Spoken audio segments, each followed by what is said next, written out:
आए हुए बदलाव, सोने की स्थिति और आपके सिर में अगर दर्द हो रहा है तो ये सारे संकेत किसकी तरफ इशारा करते हैं? क्या हम इससे पता कर सकते हैं कि घर में बेटा है या फिर बेटी? हेलो दोस्तों, वेलकम और welcome back to my channel, जहां हम बात करते हैं मेकअप, ब्यूटी, ट्रेंडिंग, फैशन और मॉमी टॉक की। आज की वीडियो एक बार फिर से प्रेगनेंसी वीडियो है और आज की वीडियो में हम बात करने वाले हैं कुछ खास बदलाव की, जिससे आप अनुमान लगा सकते हैं कि आपके घर में बेटा है या फिर बेटी। जी हाँ, जैसे ही कोई औरत प्रेग्नेंट होती है, कंसीव करती है, वैसे ही उसके शरीर में धीरे धीरे धीरे करके चेंजेस आने शुरू हो जाते हैं। कुछ बदलाव ऐसे होते हैं जो हार्मोनल डिसबैलेंस की वजह से होते हैं और कुछ बदलाव ऐसे होते हैं जो हम खुद अपने अंदर लाते हैं ताकि हमारे बच्चे को कोई नुकसान ना हो, जैसे उठना बैठना, कैसे चलना, क्या खाना क्या नहीं खाना। तो ये सारे बदलाव हम स्वयं लाते हैं, लेकिन हार्मोन्स की वजह से कुछ बदलाव आते हैं, जैसे थकान होना, उल्टी आना, मतली आना, सिर में दर्द होना, स्तन में आए हुआ बदलाव, पेट में बदलाव आ रहा है। मतलब शरीर के हर एक अंग में जैसे जैसे आप प्रेगनेंसी की जर्नी आगे बढ़ाते हैं वैसे वैसे आपको बदलाव आते हैं। और ये कुछ बदलाव ऐसे होते हैं जो सारी महिलाएं फेस करती हैं जो कि प्रेग्नेंट होती हैं।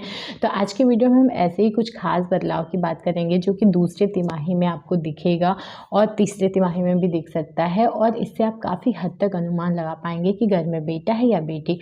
अनुमान इसलिए कह रही हूँ क्योंकि ये साइंटिफिक तरीका नहीं होता है, 100% सटीक तरीका नहीं होता है, विज्ञान इसको नहीं मानता है, लेकिन ये हमारे पूर्वज के अनुभव से लिया गया है। क्योंकि हमारे पूर्वज लोग ना जान जाते थे, जैसे घर में दाई वाई माँ, दादी माँ होती हैं, नानी माँ होती हैं, दाई वगैरह जो लोग पहले घर पे ही डिलीवरी करा देती थी, तो वो लोग काफ़ी सारी चीज़ें, उन लोगों का काफ़ी एक्सपीरियंस होता है कि औरतों में अलग अलग सिम्टम्स देखती थी और उससे काफ़ी क्लोज अनुमान लगा लेती थी कि हाँ बेटा है या बेटी है।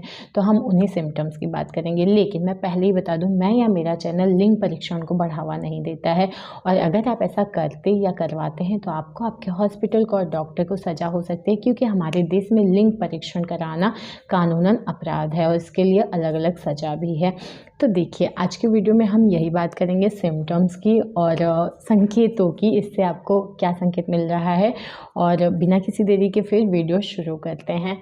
सबसे पहला और बहुत ही खास संकेत होता है सिर में दर्द। जी हाँ, प्रेगनेंसी के दौरान आपको अगर सिर दर्द की समस्या लगातार बनी हुई है, देखिए क्या होता है ना कि कभी कभार सिर में दर्द होना, सिर दर्द होना ऐसा नहीं कि सिर्फ प्रेगनेंसी में मतलब बेटा या बेटी की तरफ इशारा करता है। कई बार होता है कि आप बहुत एग्जॉस्टेड होते हैं, लाइक आप थक चुके हैं, बहुत ज़्यादा काम वाम का प्रेशर है या कोई अलग से तनाव आ गया है, घर में कोई टेंशन चल रहा है, तो सिर में दर्द होना थोड़ा सा नॉर्मल है। अगर आपकी नींद नहीं पूरी हो रही है तो भी सिर दर्द बहुत कॉमन है।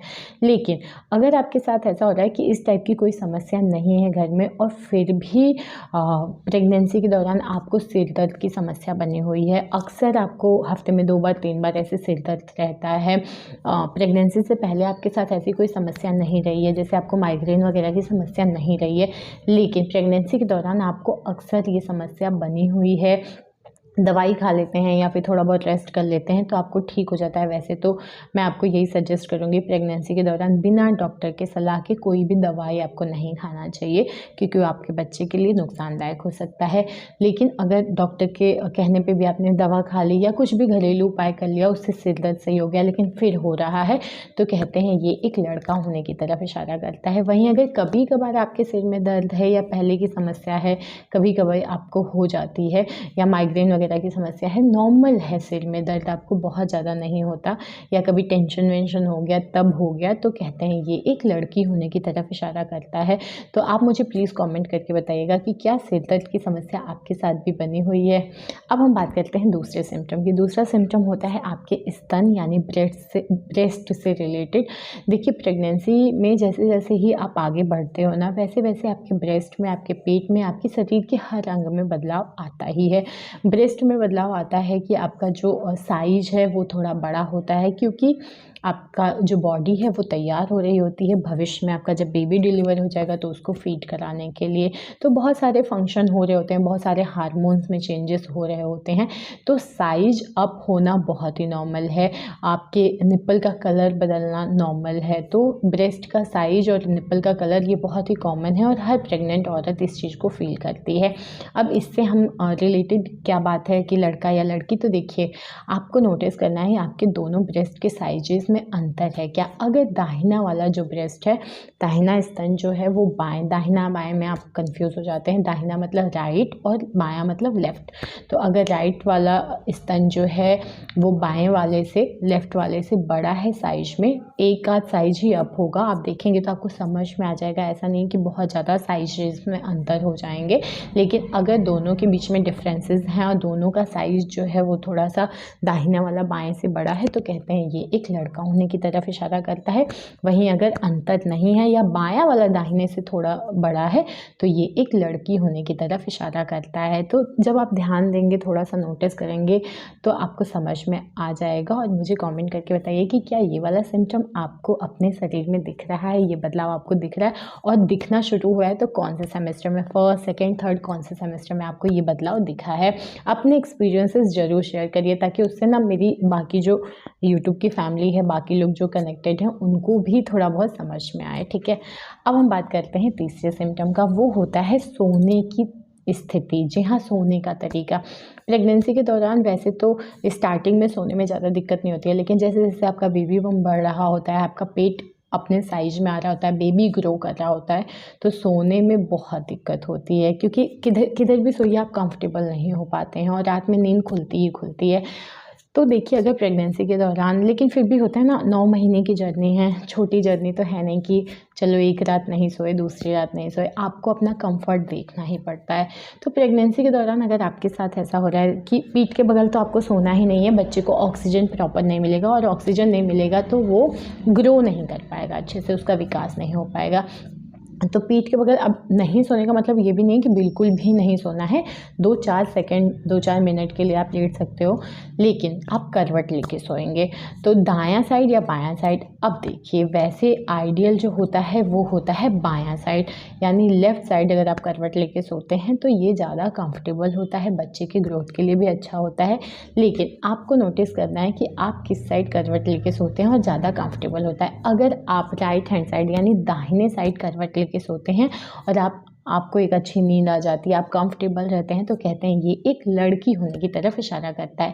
वहीं अगर आप बाएं करवट लेके सोते हैं और उसमें ज़्यादा कंफर्टेबल रहते हैं, आपकी नींद पूरी हो जाती है, आप रिफ्रेश फील करते हैं, तो कहते हैं ये एक लड़का होने की तरफ इशारा करता है। और आइडियल तरीका भी आपको बाएं करवट लेके ही सोना चाहिए, उससे बेबी को प्रॉपर ऑक्सीजन मिलता है, उसका मानसिक और शारीरिक विकास अच्छे से होता है। तो आप भी बताइए कि आपका कंफर्ट जोन किधर है, दायां साइड या फिर बायां साइड। अब हम बात करते हैं नेक्स्ट सिम्टम की। वो होता है आपके हाथ में आया हुआ बदलाव। जी हाँ, अगर आपके हाथ जो हैं थोड़े से रूखे हो गए हैं, रूखे का मतलब है कि मॉइस्चर ज़्यादा खिंचा है, अगर आपको मॉइस्चराइज़र लगाने की बहुत ज़्यादा ज़रूरत है, आपको लग रहा है कि हाथ थोड़ी थोड़ी देर पे रूखे हो गए हैं।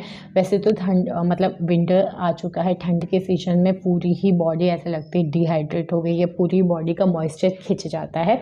लेकिन अगर नॉर्मल सीजन में भी आपके साथ ऐसा रहा है कि आपका हाथ रूखा सूखा सा रहा है, वैसलीन, तेल या मॉइस्चराइज़र कोई भी लगाने की आपको बार बार ज़रूरत है, तो भी कहते हैं ये एक लड़का होने की तरफ इशारा करता है। वहीं अगर इस टाइप की समस्या नहीं है आपके साथ, तो ये एक लड़की होने की तरफ इशारा करता है। तो इस तरीके से भी बिल्कुल आप पता कर सकते हैं कि घर में बेटा है या फिर बेटी।